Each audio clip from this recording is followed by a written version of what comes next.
सुन रहे हो ना? तो हमने संवेदी गामक अवस्था पढ़ ली, इसके बारे में शायद ही कोई बात ऐसी हो जो हमने नहीं पढ़ी है ना? परीक्षा में अब तक जितनी बातें आई हैं या संभावना है वो सब आपको आती है। अब दूसरी अवस्था में चलें, उससे पहले एक चीज पे वापस बात करेंगे हम, और वो क्या है? रिफ्लेक्सेस। वो क्या है? रिफ्लेक्सेस अपने आप में एक अलग सा टॉपिक बन गया बाल मनोविज्ञान का, और इस पे जरूर सवाल पूछा जाता है। और कई बार तो ऐसा होता है, मैंने आपको बताया ना DSSB में एक साथ 5-6 सवाल आए थे कंटिन्यूअसली। जैसे वो मैं आपको उस दिन एग्जांपल दे रहा था, ग्रोस मोटर और फाइन मोटर, है ना? तो फाइन मोटर पे वहां एक साथ जाने 7-8 प्रश्न आ गए थे, पेपर कटिंग से लेके सारी बातें। तो वैसे ही इस पे भी आए, है ना? तो ये क्या है रिफ्लेक्स, उसके लिए आप लिखो, हेडिंग डालिए, एक शिशु के प्रमुख प्रतिवर्त, एक शिशु के प्रमुख प्रतिवर्त, इंग्लिश में रिफ्लेक्सेस। एक शिशु के प्रमुख प्रतिवर्त, रिफ्लेक्सेस।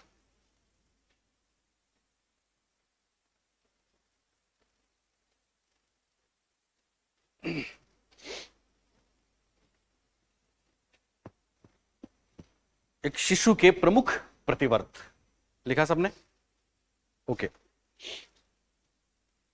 ध्यान दो, खास बात, प्रतिवर्त क्या होता है? प्रतिवर्त की क्या विशेषता है? पहली बात, ये जानबूझ के करते हैं कि अपने आप ही होते हैं, इसलिए स्वचालित होते हैं। प्रतिवर्त क्या होते हैं? दूसरी बात, प्रतिवर्त क्या बच्चा सीखता है या मां के पेट से लेके आता है? लेके आता है। दो बातें। और तीसरी बात, वो प्रतिवर्त जो थोड़े समय के लिए आते हैं और फिर लुप्त हो जाते हैं, उनकी कीमत है, उनकी वैल्यू है।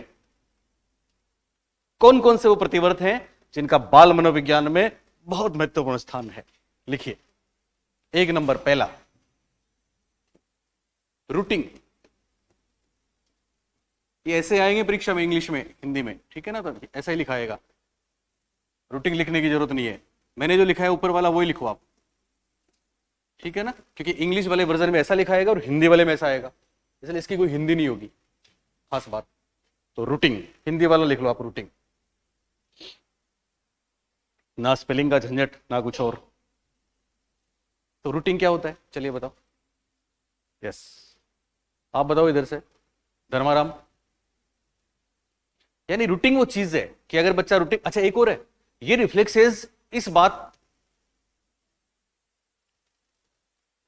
के द्योतक हैं, इस बात का परिचय देते हैं कि बच्चे का नर्व सिस्टम सही काम कर रहा है। अभी जो आप स्टेप्स देखेंगे रिफ्लेक्सेस, अगर किसी बच्चे में ये नहीं है तो हमको समझना है कि कोई गड़बड़ है, उसके डेवलपमेंटल प्रोसेस में कोई गड़बड़ी है। नहीं तो हर बच्चा ऐसे ही करता है, इसलिए इतनी रिसर्च करके आपके सामने चीजें आती हैं। तो खास बात, ये जितने भी रिफ्लेक्सेस हैं ये विकास का परिचय देते हैं कि उसका सही विकास हो रहा है, specially CNS, central nervous system का सही विकास हो रहा है, हैंड आई कोऑर्डिनेशन हो रहा है, गम क्रियाएं सही हो रही हैं। बात समझ आ रही है? तो रूटिंग क्या है, लिखो, शिशु के होठों, हिंदी वाले बच्चे बताओ, लिप्स को हिंदी में कैसे लिखता है? ये सही है? ओके, होठों नहीं होता, होठों ही होता है। ओके, होठों एवं गालों को छूने पर,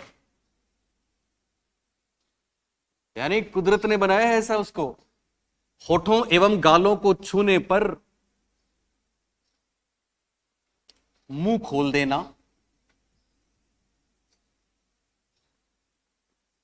वह सिर को घुमाना।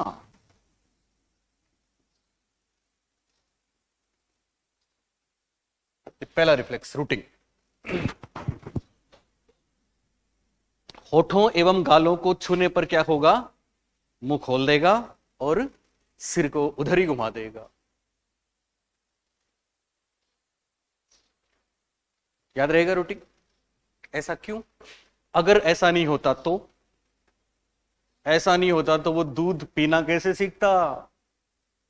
कुछ भी आप छोटे बच्चे के पास ले जाइए, ये 2 माह में लुप्त हो जाता है, 2-4 माह। ये अच्छा, रिफ्लेक्सेस सारे लुप्त हो जाएंगे, कोई 4 माह कोई 2 माह, ये टाइम इंपॉर्टेंट नहीं है। इंपॉर्टेंट ये है कि रिफ्लेक्सेस अपने आप ही होते हैं, ये विकासात्मक उसके लिए बहुत महत्वपूर्ण है। सुन रहे हो मेरी बात? तो अगर किसी बच्चे को आप छुएंगे तो जिधर से आप छू रहे हैं, उंगली आपने दी तो उधर से वो क्या करेगा? सक करेगा, सकिंग करेगा। बोतल दी नहीं तो वो छुएगा नहीं, है ना? तो रूटीन आपको याद रहेगा। मैं देखता हूं वो कहां पे था अपना, इधर था क्या? पहले मैं आपको रूटीन दिखाता हूं, वैसे मैं एक साथ दिखाऊंगा बाद में। रूटीन है ही नहीं, ये है, ठीक है ना? रूटीन क्या है, दिख रहा है आपको? ये रूटीन है। जैसे टच किया ना उंगली से यहां पे, तो वो इस उंगली को सीधी बात है मुंह में लेगा। गाल पे हाथ लगाओगे तो ऐसे करके मुंह में लेगा। कोई और दूसरी चीज टच करोगे आप तो उसको भी मुंह में लेगा, ठीक है? यहां गाल को टच होना, बोबिन्स्की में पैर के तलवों को टच करते हैं। चलिए, रूटीन क्लियर? 2 नंबर,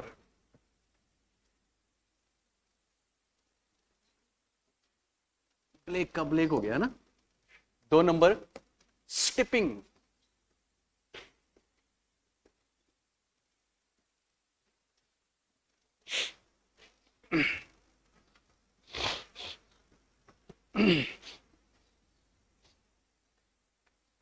सॉरी, स्टिपिंग आराम से समझ सकते हो। अभी हम आपको समतल पे खड़ा होने के लिए बोले, कोई भी, जैसे मैं खड़ा हो गया, लेकिन जब छोटा बच्चा है तो उसको आप खड़ा करोगे तो क्या करेगा? ऐसे करेगा ना, वो रिदमिक मूवमेंट करेगा, रिदमिक पाँव में वो करेगा जैसे कोई डांस कर रहा हो, उसको बोलते हैं स्टेपिंग। उसको क्या बोलते हैं? स्टेपिंग। ये महत्वपूर्ण है। तो स्टेपिंग क्या है, लिखो आप। शिशु को समतल पर, शिशु को समतल पर खड़ा करने पर, शिशु को समतल पर खड़ा करने पर, पांव ठीक होता है कि पैरों? पैरों। हिंदी के बच्चे हो आप। पैरों में होने वाली लयात्मक गति, लयात्मक गति होती है, रिदमिक मूवमेंट होता है, रिदमिक, रिदम के साथ मूवमेंट करता है।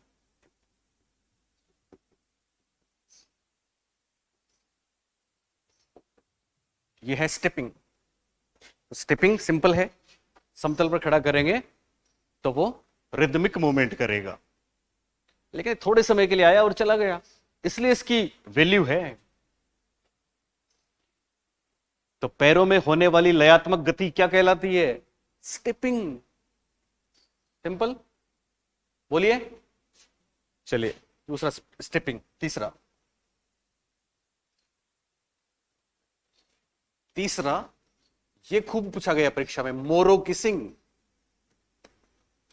केवल मोरो भी कर सकते हैं, मोरो किस भी कर सकते हैं।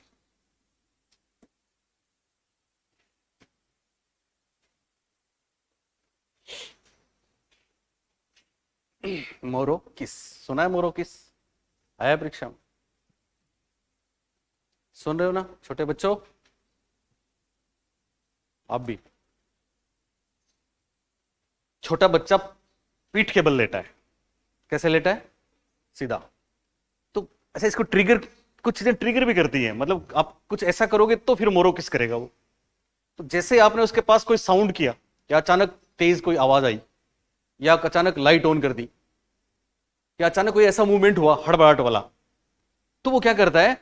वो अपने शरीर को, मतलब इसको, सीने को, धड़ को अर्धवर्ताकार रूप में ऊपर उठाता है। सुन रहे हो? सीने को या धड़ को अर्धवर्ताकार रूप में ऊपर उठाता है, दोनों बाहों को बाहर फेंक देता है। फेंकने का मतलब फैला देता है, और फिर उनको वापस इस तरह से समेटता है मानो वो सारी कायनात को अपने आगोश में लेना चाहता हो, मानो वो हर चीज को आलिंगन करना चाहता हो। इसको बोलते हैं मोरो किस। क्लियर हुई? लिखो। कोई भी अचानक तेज ध्वनि होने पर अचानक तेज ध्वनि होने पर, अचानक तेज ध्वनि होने पर, अचानक तेज ध्वनि होने पर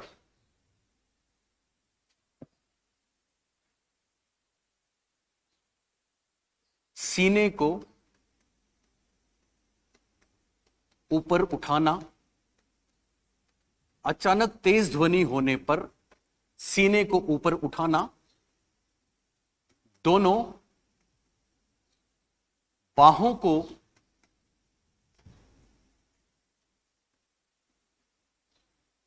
बाहर फेंकना यानी फैला देना, साथ में साउंड भी करता है, दोनों बाहों को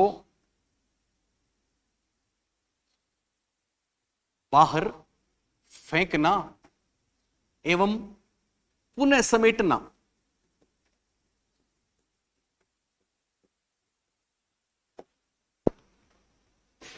मोरो किसिंग है, मोरो किसिंग है।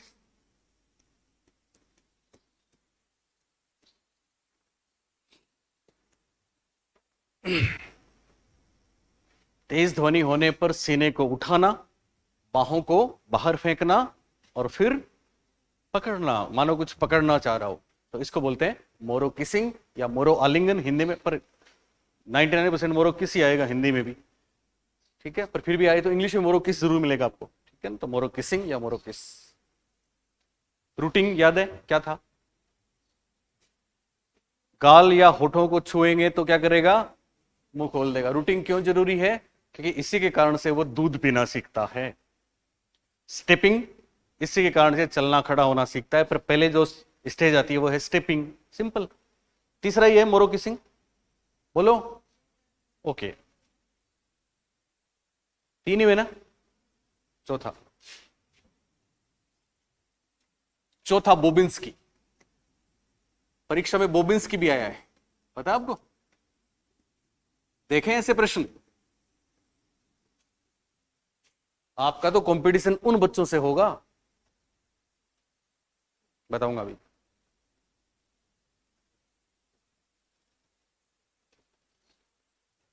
बोबिंस्की, आपको पता है अभी जयपुर था मैं, तो विश्वस्त सूत्रों से खबर है 19 तारीख को कौन सा डे पड़ेगा?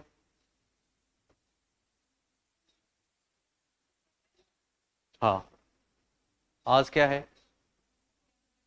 आज क्या है? मंडे। 4 तारीख को मंडे, फिर 11 को मंडे, फिर 18 को मंडे, तो 19 और 20 मंगलवार बुधवार को फर्स्ट ग्रेड, सेकंड ग्रेड, अध्यापक पात्रता परीक्षा रीट, तीनों आ रही है। यस, 19 की नाइट, 20 को सुबह आपको वैकेंसी मिलेगी। लेकिन क्या आपके लिए अच्छी बात और गुड न्यूज, जो भूले भटके आ गए उनके लिए भी, कि उन परीक्षाओं में बैठने वाले 98% बच्चे जब परीक्षा देने जाएंगे तो अपने बगल वाले से वे पूछेंगे, उनको तो यह भी पता नहीं कि यूरी ब्रॉन फेन ब्रेंडर कौन है, वो तो ये भी नहीं जानते, तो वो बोबिंस्की तक कैसे जाएंगे? मैं आपसे पूछ नहीं रहा क्योंकि मैंने आपको भी पढ़ाया ही नहीं है, लेकिन जो भी मेरे को मेरे ऐप पे पढ़ रहे हैं, मेरे से, मेरे चैनल पे मेरे से पढ़ रहे हैं, या आप लोग ऑफलाइन पढ़ रहे हैं, आप लोग बोबिंस्की तक पहुंच गए हो। बात समझ आ रही है आपको? मैं आपको फिर बता दूं, एक सवाल जिंदगी बनाता है, एक सवाल जिंदगी बिगाड़ देता है, और हमारे तो हर कदम पे सवाल हैं। सुन रहे हो? कुछ बच्चे कहते सर आईसीटी आप ही कराओगे क्या? मैंने उसका जवाब दिया, मैंने कहा राजस्थान में टीचिंग मॉडल्स और आईसीटी के जनक हैं हम इस बात के लिए जाने जाते हैं। इंक्वायरी मॉडल से लेके एडवांस ऑर्गेनाइजर मॉडल असुबेल का क्या होता है ये हमने बताया राजस्थान को, और जिन बच्चों ने पढ़ा है, इवन हमारी बुक पढ़ी है फर्स्ट ग्रेड की पिछली बार, कमाल हुआ है। ऐसा किसी भी किताब में नहीं हुआ कि साहब 90% प्रश्न मिले हों। हम वही चीजें उनको देते हैं। आपने शायद, आप में से भी किसी ने हमारी बुक नहीं पढ़ी होगी, देखी नहीं होगी, जिन लोगों ने पढ़ी है वो जानते हैं इस बात। तो इस मामले में आप लकी हो कि आप उस भीड़ से, बाकी मैं नहीं कहता, हालांकि आपका बाकी सब्जेक्ट भी टॉप टीचर से करा रहे होंगे, लेकिन साइकोलॉजी में तो आप कितना भी बीट कर सकते हो, लेकिन शर्त तो वही है ना कि आप कभी क्लास मिस ना करो, इंटरेस्ट के साथ पढ़ो, जो हम बताएं उस पर हर एक चीज पे गौर करो, और ज्यादा कोई विशेष टेंशन की जरूरत नहीं है। ये 60 नंबर तो हम आपको दिलवाएंगे मिनिमम एफर्ट में। मिनिमम एफर्ट इसलिए बोल रहा हूं कि एक बार यहाँ पे क्लास में पढ़ रहे हैं मेरे साथ, एक बार हर टॉपिक पे मैं एक से एक सारे प्रश्न करवाता हूं आपको, वो क्वेश्चंस करेंगे, और एक बार परीक्षा से पहले आपको पढ़ लेना है, गारंटी है, गारंटी है। बात समझ आ रही है आपको? ओके, तो बोबिन्स्की क्या होता है लिखो आप, बस इतना सा फर्क है कि रूटिंग में कहां पे टच किया, गालों पे या फिर होठों पे, और बोबिन्स्की में कहां करेंगे, ये फ्लीट पे, तलवों पे, पैरों पे। तो लिखो तलवों को, नोकिंग द फ्लीट्स बोला है, तो तलवों को ठोकने पर, ऐसा आया था परीक्षा में, और ठोकने का मतलब बहुत जोर से नहीं ठोकना है, स्पर्श करना है, तो आप ऐसा लिख दो, तलवों को स्पर्श करने पर, तलवों को स्पर्श करने पर पीछे मुड़ जाना, तलवों को स्पर्श करने पर पीछे मुड़ जाना, एवं पंजों को पीछे मुड़ जाना एवं पंजों को फैला देना। इस तरह से पंजों को फैला देता है। वो तो किसी और को दे यार, उधर उधर कोई बैठे हैं, उधर आ जा, मुझे लगा कोई एडमिशन आया। अभी तो वैसे बैठने को जगह नहीं मिलेगी आपको, जैसे ये खबर आएगी ना 19-20 तारीख को।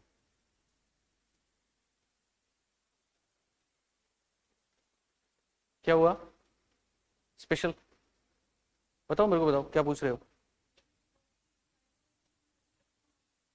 नहीं, साइको सब्जेक्ट में 60 नंबर की आएगी, 60 मार्क्स। हालांकि यहां हम साइको, आप जो कोई फर्स्ट पेपर भी करेंगे ना यहाँ पे, उनको भी साइको अवेलेबल कराएंगे, क्योंकि साइको के मेरे सेपरेट बैचेज चलेंगे यहाँ पे, ओनली साइकोलॉजी पढ़ने के लिए। आप चाहे सेकंड ग्रेड दो, और मैं तो इस तरह से लेके चल रहा हूँ कि ये जो बैच है, मैंने बोला था आपको स्पेशल बैच, जिसमें सेकंड ग्रेड और फर्स्ट ग्रेड और रीट सारी एक साथ सब कंप्लीट, क्योंकि हम ऐप पे अलग अलग देंगे, तो आपको तीनों चीजें मिलेंगी।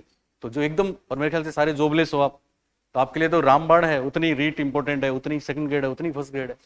तो कितने तैयारी हो रही है पता है आपको? फर्स्ट ग्रेड में 60 नंबर की साइकोलॉजी आपकी तैयार हो रही है सब्जेक्ट में।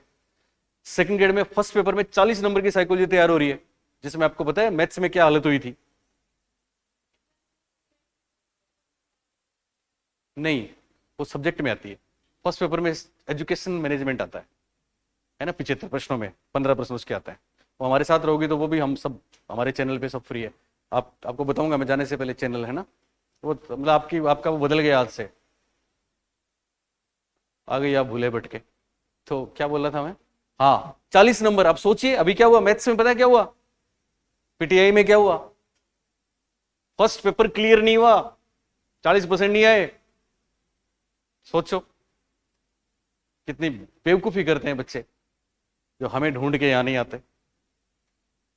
यस, बोलो गुजर। चलिए, बोबिन्स्की तो तलवों को स्पर्श करने पर क्या करेगा? पीछे मुड़ जाएगा और अपने पंजों को यूं फैला देगा, उसको बोलते हैं बोबिन। एक ही चीज याद रखना, रूटिंग में तो गाल को छुएगा, होठों को छुएंगे तब करेगा, और इसमें किसको छुएंगे? तलवों को। नेक्स्ट,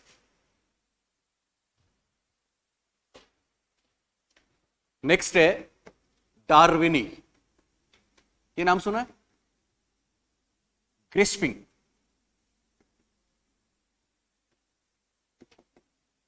डार्विनी ग्रिस्पिंग।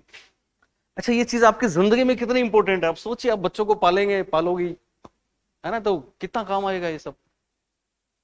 पर अभी तो बाकी है बहुत कुछ। जब आपको इरिक्शन पढ़ाएंगे तो आपको एहसास होगा कि इसके मन में क्या चल रहा है। जब फ्रॉइड पढ़ोगे तो, मतलब हमारे स्टूडेंट्स के बच्चों के भी कल्याण होते हैं। साइकोलॉजी की खास बात है, ये साइकोलॉजी है, और आपको इसलिए पढ़ाई जाती है कि आप कितने बच्चों के पेरेंट्स बनने वाले हो पता है क्या आपको? आपके अपने तो खुद के तो हैं ही। स्कूल में जाओगे तो कितने मासूम बच्चे आपको मिलेंगे, उनको भी, उनके मन को समझना है सबको, इसलिए इंपॉर्टेंट है। इसलिए इंडिया के, हिंदुस्तान के किसी भी स्टेट के शिक्षक भर्ती में मनोविज्ञान पढ़ाया जाता है, नहीं तो क्यों पढ़ाते? और पेडागोजी की तो बात ही अलग है, खैर उसकी तो मैंने करी नहीं अभी, वो और बताऊंगा तो फर्क से उड़ेंगे आपके। पूरी क्लासेस अगर आपने हमारी अटेंड की तो टीचिंग मेथड्स और पेडागोजी में राजस्थान में टॉप करोगे, टॉप, ये वादा है और अब तक हुआ है। चलिए इधर देखें, डार्विनी क्या होती है, सुनो सुनो। छोटे से बच्चे हैं, ठीक है, तो कभी आपने देखा, वो वैसे तो करते ही करते रहते ना, उनके हाथ ही पूरे नहीं खुलते, तो भूल से अगर आपका आंचल उसकी हथेली में चला गया तो क्या होगा, पकड़ लेगा, आसानी से छोड़ेगा क्या, मां का आंचल नहीं छोड़ता। आंचल ही क्यों, आप कुछ भी दें, आप उसको ये मार्कर दे दें, पेन दे दें, नहीं छोड़ता, छुड़ाना पड़ता है। दैट इज डार्विनी। उंगली दें, नहीं छोड़ता, इसको बोलते हैं डार्विनी। क्या बोलते हैं इसको, डार्विनी। याद रखना, ग्रेस्पिंग इंग्लिश में आ भी सकता है, नहीं भी आ सकता, लेकिन डार्विनी शब्द जरूर ध्यान रखना। ग्रेस्पिंग आए तो आप आराम से समझ सकते हो, पकड़ना होता है। ओके, लिखें आप, हथेली व उंगलियों की, हथेली व उंगलियों की मजबूत पकड़, मजबूत पकड़। मैं आपको बता चुका हूं, ये जितने भी रिफ्लेक्सेस हैं ये थोड़े समय के लिए आते हैं फिर चले जाते हैं। ये क्यों जरूरी है, इनसे पता लगता है बच्चे का सेंट्रल नर्वस सिस्टम सही काम कर रहा है क्या, बच्चे की मोटर एक्टिविटीज सही दिशा में जा रही है क्या। अगर कोई बच्चा ऐसा नहीं करता तो अबनॉर्मल है, तो प्रॉब्लम है, स्पेशली नर्वस सिस्टम में।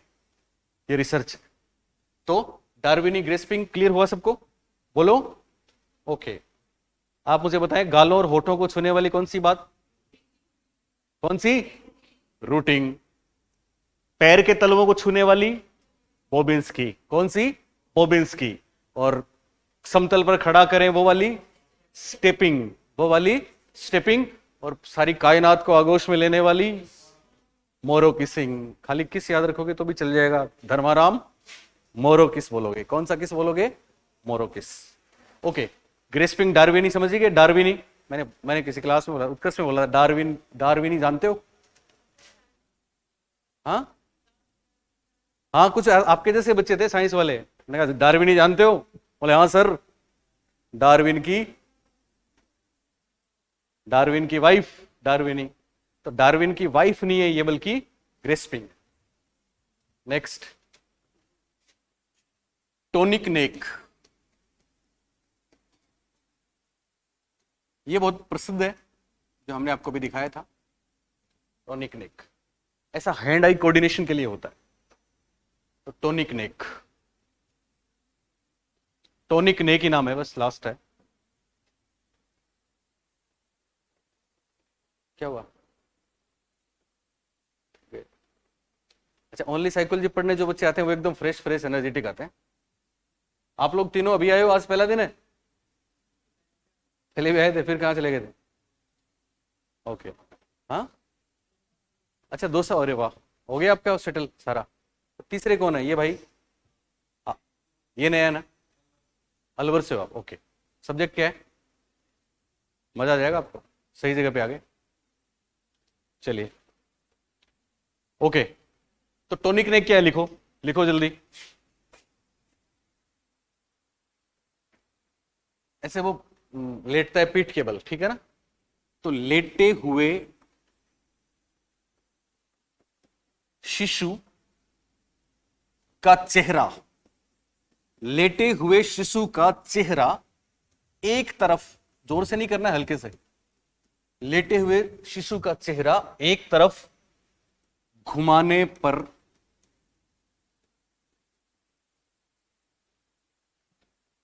लेटे हुए शिशु का चेहरा एक तरफ घुमाने पर उस दिशा के बाजू, बाजू समझते हो, बाजू नहीं समझ रहे, हाँ, बाजू, ओके, तो हाथ कर दो फिर, मैं बाजू का मतलब हाथ है यहां पे, और घुमाने पर उस दिशा के हाथ को एक्सपेंड करना, एक्सपेंड करने का मतलब होता है ऐसे फैला देना, सीधा हाथ को फैलाना, वह दूसरे हाथ को मोड़ देना। और पांवों के साथ भी ऐसा ही होता है। तो भाषा बदल सकती है परीक्षा में, कभी एक तरफ चेहरा करने पर शिशु का हाथ और पांव मोड़ देना ऐसा आ जाए कुछ, तो भी आप समझ लेना टोनिक नेक की बात हो रही है। चेहरा एक तरफ करने पर क्या होगा, उस दिशा के हाथ को तो वो जैसे जैसे एक शिशु लेटा हुआ है फॉर एग्जांपल, मैं सुन रहे हो ना, तो मेरा चेहरा इधर किया, तो इस हाथ को तो एक्सपेंड और इसको ऐसे, ये क्या कहलाएगा, टोनिक नेक। बोलिए आप लोग करिए, बाएं बाएं, आप बाएं तरफ चेहरा करिए और टोनिक नेक करके बताइए मेरे को। बायां हाथ ऐसे फैलाओ और दाहिना ऐसे करो। मैडम ओके ओके, बात समझ आ गई। ये टोनिक नेक है। टोनिक नेक इसलिए ज्यादा इंपॉर्टेंट है कि एक तो टोनिक नेक की शुरुआत हो जाती है, मैंने आपको शुरू में बताया था 18 वीक्स, गर्भ में ही शुरुआत हो जाती है। पैर भी आते हैं। टोनिक नेक में क्या होता है, हाथ तो ये करता है और पैर की पोजीशन जो होती है ना, वो भी एक पांव मुड़ जाता है और एक सीधा रहता है। तो मेनली क्या है कि ये पोजीशन जो है हाथ वाली, इससे ये शो होता है। दूसरी खास बात कि ये गर्भावस्था में हो जाता है। कब हो जाता है, गर्भावस्था में, और 5 से 7 महीने तक रहता है ये 5 से 7 माह, किसी में 4 माह, इसलिए सबको लिखना जरूरी नहीं है, पर 5 से 7 माह के बाद ये विलुप्त होता है। अब वो पिक्चर कहां है जो आपको बता दूं मैं, देखो ध्यान से। ग्रेस्प रिफ्लेक्स आ गया, बोलिए आया कि नहीं। पर यहां पे क्या कमी है, यस डार्विनी नहीं लिखा। क्या नहीं लिखा, डार्विनी। तो ये है डार्विनी, डार्विन की वाइफ। ये मोरो देखो आप, कितना शानदार है, दिख रहा है, दोनों को ऐसे फैला रहा है, वापस रीच करेगा। तो आप ऐसे भी कर सकते हो, या लेटा है तो धप से कर सकते हो, कोई भी मूवमेंट हुआ उसके पास तो दोनों हाथों को बोलिए फैलाया कि नहीं फैलाया, है ना। यूं लग रहा है जैसे, एक और बात है इसमें, मोरो रिफ्लेक्स में क्या होता है, मोरो रिफ्लेक्स में बच्चा अंदर से क्या फील करता है, इसकी भी रिसर्च की है पियाजे ने और बहुत से लोगों ने, सुन रहे हो कि नहीं। बच्चे को यूं लगता है जैसे मैं गिरने वाला हूं, तो जब हम गिरने वाले होते हैं तो हम इस तरह से करते हैं, है ना, उड़ने वाला हूं, गिरने वाला हूं। तो कभी छोटे बच्चे के साथ हम खेलते हैं तो वहां भी मोरों के दर्शन होते हैं। आप उसको हल्का सा पकड़ के ऐसे हिलाना तो ऐसे कर देगा, या ऐसे करना नीचे तो भी ऐसे कर देगा, या लेटा हुआ है तो आवाज करना धप से तो वो क्या करेगा, ऐसे करेगा, फिर ऐसे करेगा। और दुखी होगा कि खुश होगा, खुश होगा, किलकारी करेगा, उसको बोलते हैं मोरो। बोबिन्स की देखिए, बोबिन्स के में क्या ध्यान रखना है, फैला दिया पंजे को मोरपंख की तरह, बोलिए फैलाया कि नहीं फैलाया, हुआ ना। टोनिक नेक कहां गया, यस ये टोनिक नेक देखिए। टोनिक नेक में क्या किया, इस तरफ की तो फैला दी, इधर देख रहा है, इधर देख रहा है तो ये तो फैल गया, और इसको एक्सपेंड किया, इसको फ्लेक्स किया, इसको मोड़ दिया। उधर मुंह करेगा तो इसको फैला देगा, इसको मोड़ देगा, ठीक है। स्टेप दिख रहा है, कदम ताल। अच्छा खास बात, ये जो टोनिक नेक है, ये टोनिक नेक बच्चे को क्रावल रिफ्लेक्स के लिए तैयार करता है। क्रावल समझते हो, करवट बदलना, घुटने के बल चलना, तो इसके लिए तैयार कर रहा है। इसमें क्या होता है, हैंड आई कोऑर्डिनेशन बनता है। क्या बनता है, हैंड आई कोऑर्डिनेशन सही तरीके से बनता है। इसका मतलब ऐसा बच्चा कर रहा है, इसका मतलब सेंट्रल नर्व सिस्टम उसका परफेक्ट काम कर रहा है। और अगर वो ऐसा नहीं कर रहा है, अब उसका मुंह घुमा दें फिर भी वो ऐसा नहीं कर रहा, तो फिर हमको चिंता करनी है। ओके, ये आपका कौन सा है, रूटिंग, ये तो पहले बता चुके हैं, ये रूटिंग है, ये बोबिन्स की है, ये स्टेप है, ये टोनिक नेक है, ये ग्रेस्प है, ये मोरो है। बोलिए क्लियर सबको, क्लियर। ओके, तो कल मिलते हैं, थैंक यू।